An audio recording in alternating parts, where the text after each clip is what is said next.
Hello guys, welcome to my channel. Today we are going to see how to fix Logitech G HUB not opening problem.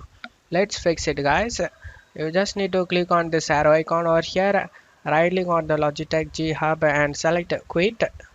And after doing this, go to search menu and type services. Click on open it. In here you just need to search for LGH updater service. Double click on it.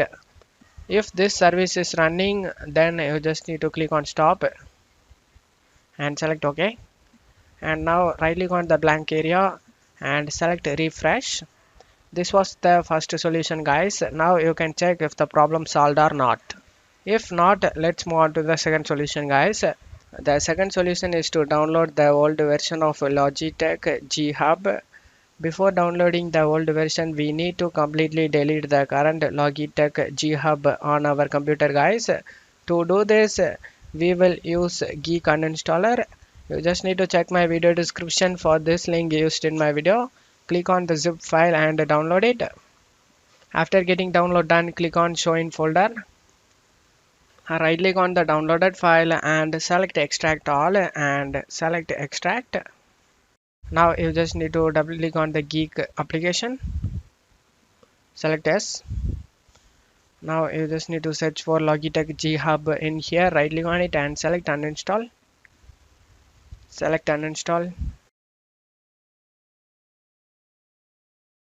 After getting uninstalled successfully, select quit.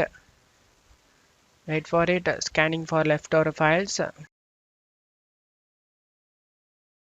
If you have any leftover files, you can able to see the option over here finish. You just need to select the finish option to delete leftover files guys.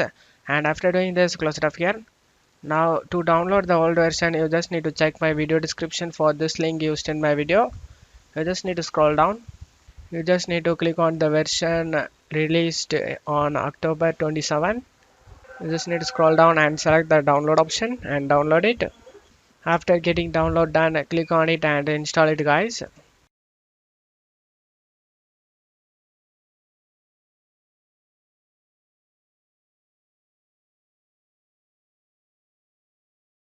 After installing Logitech G HUB, you can check if the problem solved or not. I hope one of these solutions fixed your problem guys. If the video helped you, don't forget to leave a like guys. You can also subscribe me and support me guys. Thank you.